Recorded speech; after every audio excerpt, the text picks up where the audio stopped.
መጽሐፈ ነህምያ ምዕራፍ 2 አርጤክስስ ነህምያን ወደ ኢየሩሳሌም እንዲሄድ ፈቀደለት። በንጉሡ በአርጤክስስ ዘመነ መንግሥት በ20ኛው ዓመት ኒሳን ተብሎ በሚጠራው ወር የወይን ጠጅ በመጣለት ጊዜ የወይን ጠጁን አንስቼ ለንጉሡ ሰጠሁት። ቀድሞ በፊቱ አዝኜ አላውቅም ነበር። ስለዚህ ንጉሡ ሳትታመም ፊትህ ለምን እንዲህ አዘነ? መቼም ይህ የልብ ሐዘን እንጂ ሌላ አይደለም አለኝ። እኔም በጣም ፈርቼ ነበር። ለንጉሡም ንጉሡ ለዘላለም ይኖር፣ አባቶቼ የተቀበሩባት ከተማ ስትፈርስ በሮቿን በሳት ሲቃጠሉ ለምን ፊቴ አይዘን አልኩት። ንጉሡም ታዲያ ምን ትፈልጋለህ አለኝ። ከዚያም ወደ ሰማይ አምላክ ጸለይሁ። ለንጉሡም ንጉሡን ደስ የሚያሰኘው ቢሆንና ባሪያህ በፊትህ ሞገስ ቢያገኝ እንደገና እንድሠራት አባቶቼ ወደ ተቀበሩባት ወደ ይሁዳ ከተማ እንድሄድ ይፍቀድልኝ አልሁት። ከዚያም ንጉሡ አጠገቡ ከተቀመጠችው ንግሥት ጋር በመሆን ጉዞህ ምን ያህል ቀን ይፈጃል? መቼስ ትመለሳለህ ሲል ጠየቀኝ። ንጉሡም እኔን ለመስደድ ደስ አለው። እኔም ጊዜውን ወሰንሁ።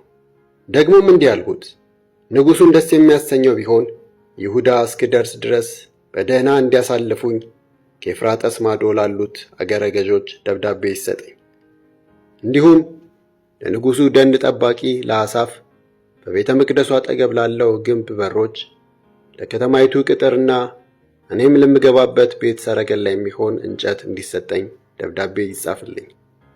መልካሚቱ የአምላኬ እጅ በእኔ ላይ ነበረችና ንጉሡም ፈቀደልኝ። ስለዚህ በኤፍራጥስ ማዶ ወደሚገኙት አገረ ገዦች ሄጄ የንጉሡን ደብዳቤዎች ሰጠዋቸው። ንጉሡም የጦር አለቆችና ፈረሰኞች አብረውኝ እንዲሄዱ አድርጎ ነበር። ሆሮናዊው ሰንበላጥና አሞናዊው ሹም ጦቢያ ይህን በሰሙ ጊዜ ስለ እስራኤላውያን ደህንነት የሚቆረቆር ሰው በመምጣቱ እጅግ ተበሳጩ። ነህምያ የኢየሩሳሌምን ቅጥሮች ተዘዋውሮ ተመለከተ። እኔም ወደ ኢየሩሳሌም ሄድሁ። በዚያም 3 ቀን ከቆየሁ በኋላ ከጥቂት ሰዎች ጋር በሌሊት ወጣሁ። ለኢየሩሳሌም አደርገው ዘንድ እግዚአብሔር በልቤ ያኖረውን ነገር ለማንም አልነገርሁም። ከተቀመጥኩበት እንስሳ በቀር ከኔ ጋር ሌሎች እንስሳት አልነበሩም። በሌሊትም ወጥቼ በሸለቆው በር በኩል አድርጌ ወደ ዘንዶ የውሃ ጉድጓድና ወደ ቆሻሻ መድፊያው በር ሄድሁ። የፈረሱትንም የኢየሩሳሌምን ቅጥሮችና በእሳት የወደሙትን በሮች ተመለከቱ። ከዚያም ወደ ውሃ ምንጭ በርና ወደ ንጉሡ ኩሬ ሄድሁ። ይሁን እንጂ የተቀመጥኩበትን እንስሳ ማሳለፍ የሚያስችል በቂ ቦታ አልነበረም። ስለዚህ ቅጥሩን እየተመለከቱ ሌሊቱን ሸለቆውን አልፌ ወደ ላይ ወጣሁ። በመጨረሻም ተመልሼ በሸለቆ በር በኩል ገባሁ።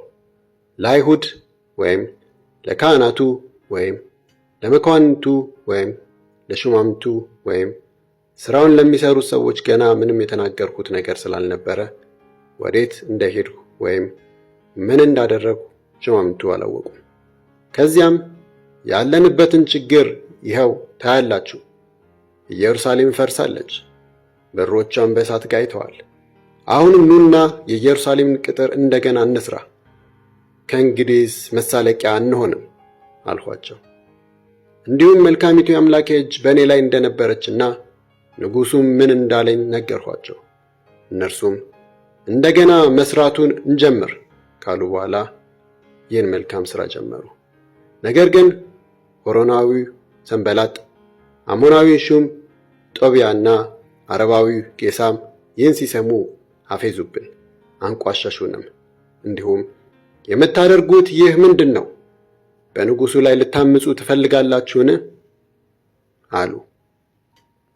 እኔም የሰማይ አምላክ ያከናውንልናል፣ እኛ ባሪያዎቹ እንደገና ሥራውን እንጀምራለን፣ እናንተ ግን በኢየሩሳሌም ድርሻ ወይም ይገባናል የምትሉት ወይም የታሪክ መታሰቢያ የላችሁም ስል መለስሁላቸው።